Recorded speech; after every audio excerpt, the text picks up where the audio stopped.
پاکستان تحریک انصاف کے اوپر اگر پابندی نہیں لگائی جاتی تو پھر یقیناً ایک نئی پاکستان تحریک انصاف آنے والے چند ماہ میں ہم دیکھیں گے۔ اور میرا خیال یہ ہے کہ خان صاحب کے لیے وہ تحریک انصاف زیادہ دیر پا ہوگی اور اس کے اثرات بھی زیادہ دیر پا ہوں گے، کیونکہ وہ لوگ ہوں گے جو اینی کیس خان صاحب کی سپورٹ کریں گے، جیسے یاسمین راشد صاحبہ ہیں۔ حالانکہ انہوں نے بڑا امپورٹنٹ رول پلے کیا 9 مئی میں، لیکن اس کے باوجود وہ کہتی ہیں کہ وہ پی ٹی آئی نہیں چھوڑیں گی۔ تو میرا خیال یہ ہے کہ یہ خان صاحب اور پاکستان تحریک انصاف دونوں کے لیے بہتر ہے اگر وہ لوگ جو کہ 10 یا 12 دن کی تکلیف نہیں برداشت کر سکے، وہ خان صاحب یا پی ٹی آئی کے لیے کیا تکالیف برداشت کریں گے۔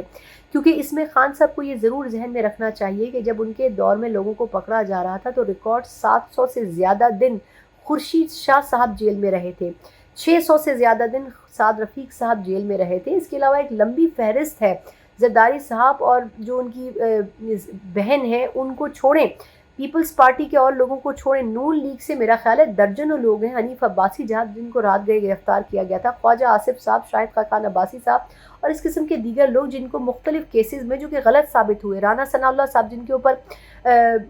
کیس ڈالا گیا کہ وہ پتہ نہیں 20 کلو سے زیادہ جو ہیروئن ہے وہ اپنی گاڑی میں لے کے جا رہے تھے، جو آج تک ثابت نہیں ہو سکا۔ کہنے کا مقصد صرف یہ ہے کہ وہ تمام کیسز میں وہ لوگ مہینوں، ہفتوں اور چند لوگ کچھ سال جیل میں رہے، لیکن ان لوگوں نے اپنی جماعت نہیں چھوڑی، تو اس سے ڈیڈیکیشن کا اندازہ آپ کو ہوتا ہے۔ اب صرف کہنے کا مقصد میرا یہ ہے کہ اب اگر خان صاحب کے ساتھ لوگ بچیں گے تو وہ لوگ بچیں گے جن کی ڈیڈیکیشن موجود ہے۔ تو میرا خیال یہ ہے کہ خان صاحب کو ان لوگوں کو جانے دینا چاہیے، لیکن ان لوگوں کے بارے میں یہ نہیں کہنا چاہیے کہ ان پر دباؤ ہے۔ ہماری پاکستان کی تاریخ میں جب بھی کبھی دباؤ پولیٹیکل پارٹیز کے اوپر آیا، انہی لوگوں نے وہ دباؤ برداشت کیا اپنی پارٹیز کے لیے جو کہ صحیح معنوں میں سیاسی کارکن تھے۔ جو فصلی بٹیرے تھے وہ یہ دباؤ برداشت نہیں کر سکے، یا وہ لوگ جن کو اسٹیبلشمنٹ پولیٹیکل پارٹیز میں اپوائنٹ کرتی تھی وہ لوگ دباؤ برداشت نہیں کرتے، وہ اپنے مفادات کی سیاست کرتے ہیں اور وہ ایک پارٹی سے دوسری پارٹی میں بڑی آسانی کے ساتھ جم کر جاتے ہیں۔ تو خان صاحب کو اس پر افسردہ ہونے کے بجائے یا رنجیدہ ہونے کے بجائے اور ان کو اپریس کرنے کے بجائے کہ جی بڑے زبردست لوگ تھے اور چھوڑ کر جا رہے ہیں، ان کو چھوڑ دینا چاہیے۔ اور میرا خیال ہے جو لوگ ان کے پاس بچتے ہیں